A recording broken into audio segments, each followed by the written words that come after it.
Alam mo, yun din yung tanong ko eh, kung bakit hindi pa sapat yung pagmamahal na binibigay ko. Alam mo, pare-pareho naman tayong tao, pare-pareho na naman din tayong magmahal, kung paano magmahal. Pero bakit may mga tao kung sino yung minamahalan ng tama, kung sino yung minamahalan ng tunay, sila pa yung taong naghahanap pa ng ibang pagmamahal. Naghahanap pa ng tunay na pagmamahal. Kung nasa harap mo na, kung nasa tabi mo na, yung taong tamang para sa'yo.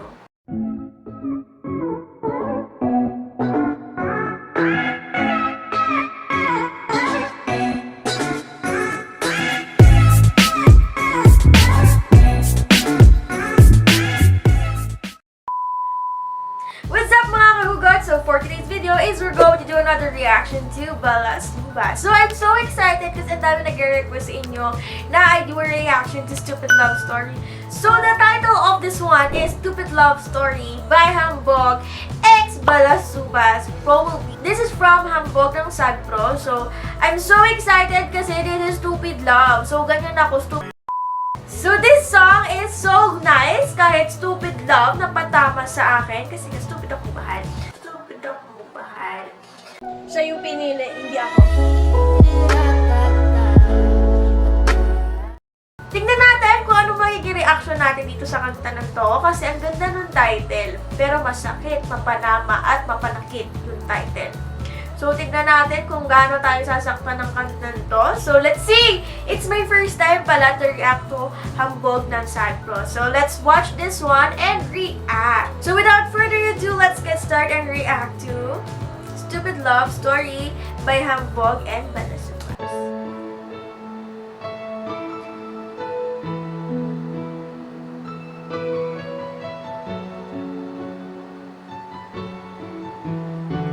Talaga yung puso, wala nga? Nang mapamahal ako sa iyo, kala ko ang pag-ibig mo ay tunay. Pero ang tunay na kulay na hukay at sungay na buhay ako ay naumay. Kaya mga mata ko ay mapungay. Oh my God! This is a lyric video. So, wow. May dinaigo pa ang nagdamo at aking nadama na itong lupay niyanig sa pinaramdam mo. Kaya nga dito sa kanta ko, ako na ang estupido. Oh my Dahil God! sa ganda mo, ang puso ko'y kinupit mo. Masungit ka na noon pa pero nung naging tayo mas grabe sinungit mo. Ako naman tong si tanga kaya pananakit mo sa akin sinulit mo. Ako naman tong si tanga kaya pananakit mo sa akin sinulit mo.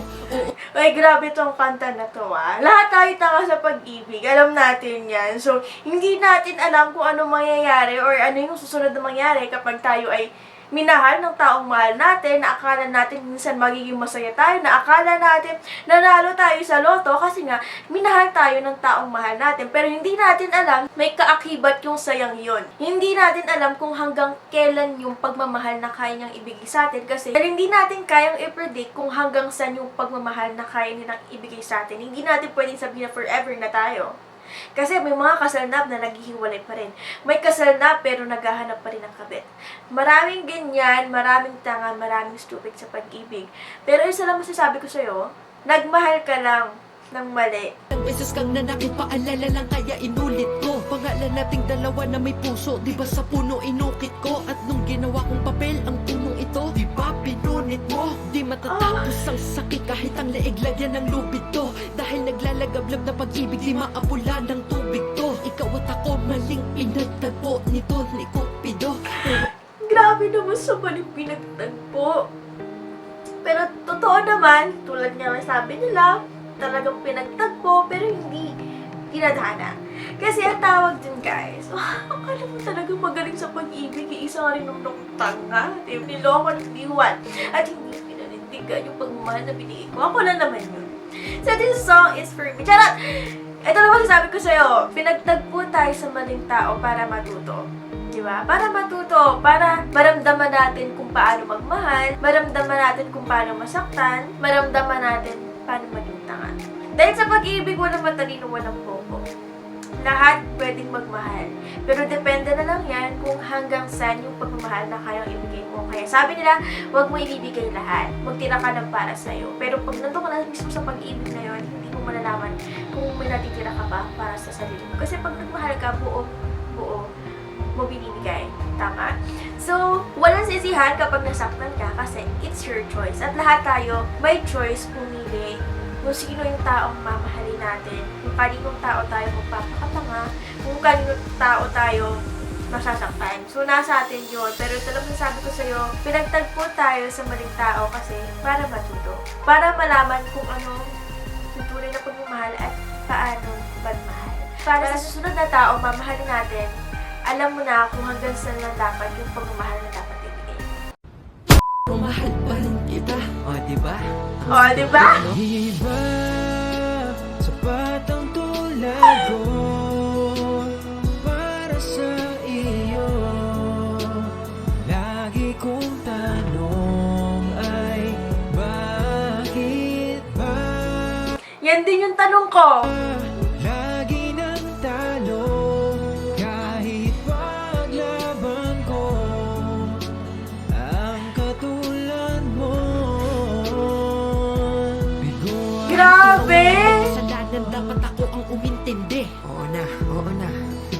Ako naman palaging mali eh. At pag gusto mong lumabas, sa galit-galitan ka na sanay. Sige gumala ka, di mo na kailangan gumawa ng peking away. Sobrang luwag ko sa'yo, hindi ko na malaya ng kilos mo, pangit to.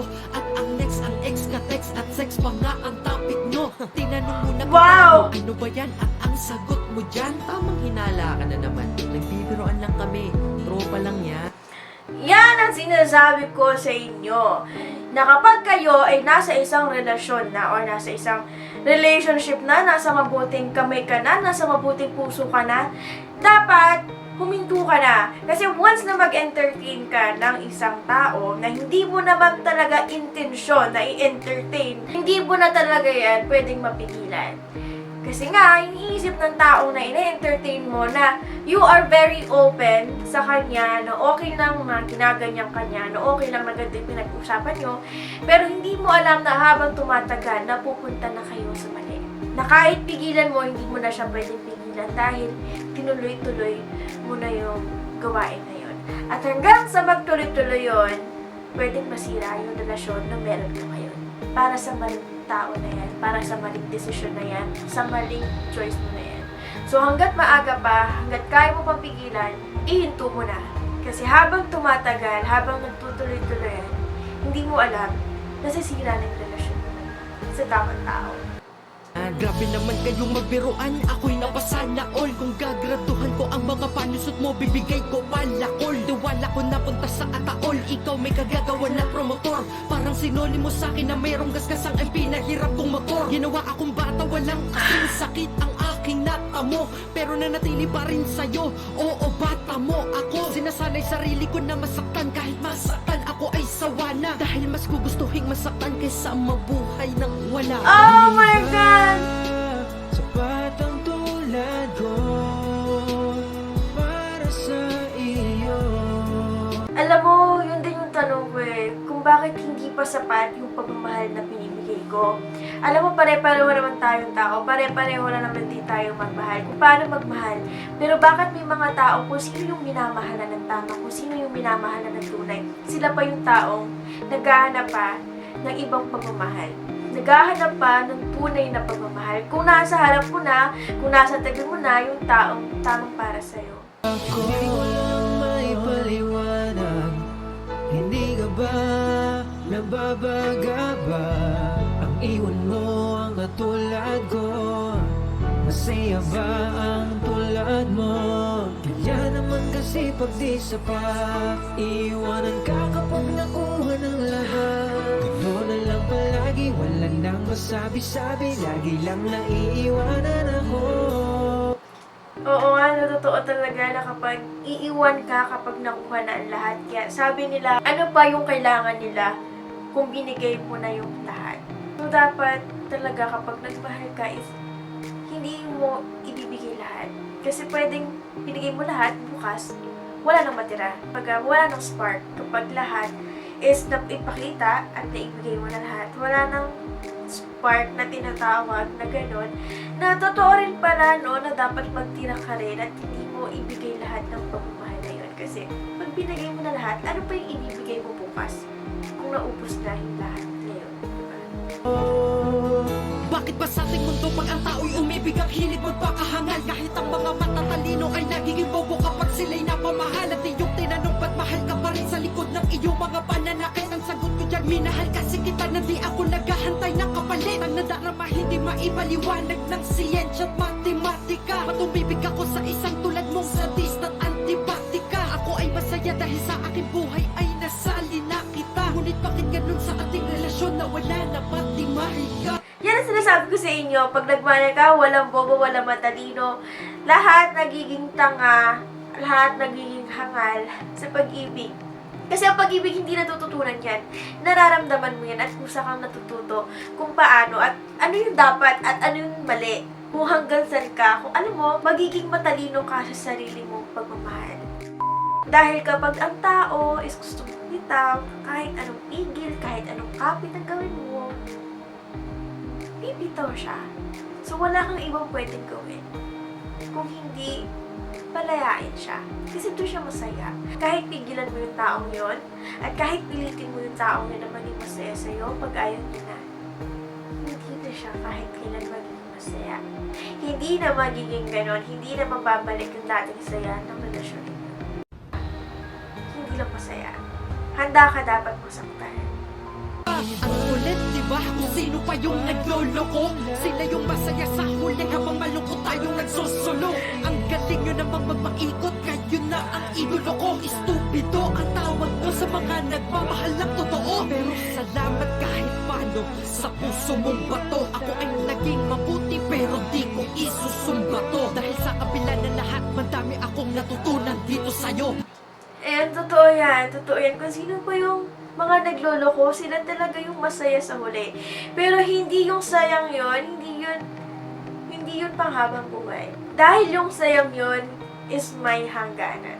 Pwedeng bumalik sa kanila yung ginawa nila. Pwedeng sila yung iwan, pwedeng sila yung maloko. At magsisisi sila sa ginawa nila. Kasi iniwanan nila yung tamang tao para sa kanila. Iniwanan nila yung tamang tao para sa maling tao. Nanalo ako sa pagmamahal kahit sa'yo. Nabigo ako. Iba, sapat ang tulad ko para sa iyo. Lagi kong tanong ay bakit ba? Bakit nga ba? Hindi ba talaga ako naging sapat sa'yo? Alam mo, isa lang yung natutunan ko yun. Nagpapasalamat pa rin ako sa inyo. Sa mga taong minahal ko.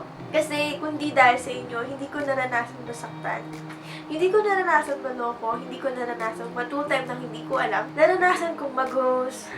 Naranasan kong magpatawad. Naranasan ko kung paano talaga yung totoong pagmamahal. At nagpapasalamat ako sa inyo. Kasi nalaman ko ang totoong pagmamahal. At kung di dahil sa inyo, hindi ako nag-iisang publicly. Diba? Ang dami ko natutunan sa inyo, kaya nagpapasalamat ako sa inyo. Kasi kung hindi nyo ako pinaiyak, hindi ko malalaman na ganun palang masaktan. Pero ngayon, nalumuluha ako dahil masaya ako. Kasi kaya ko nang balikan yung mga nakaraan na hindi na ako nagkasaktan. Lagi nang talo kahit pagla. Lagi nang talo kahit paglaban ko. Ang katulad mo, bigo ako.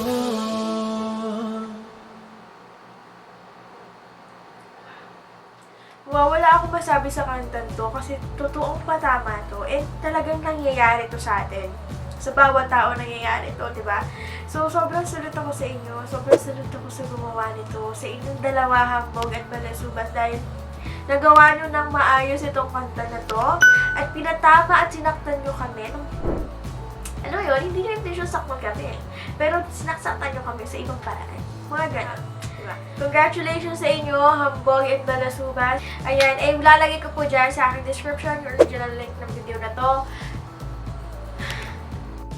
So, ilalagay ko po yung original link sa aking description para mapanood nyo rin po ito ng buo, yung original video, at para masaktan din kayo at matauhan kayo at magising kayo sa katotohanan wala na siya. Tiyara! Ayan, ilalagay ko po, at kung hindi pa po kayo nakapag-subscribe sa akin, lang. So, if you haven't yet subscribed to my channel, just don't forget to smash that like button, subscribe button, notification bell so every time I upload a new video, you are always notified. And I hope to see you guys on my next reaction videos. Bye!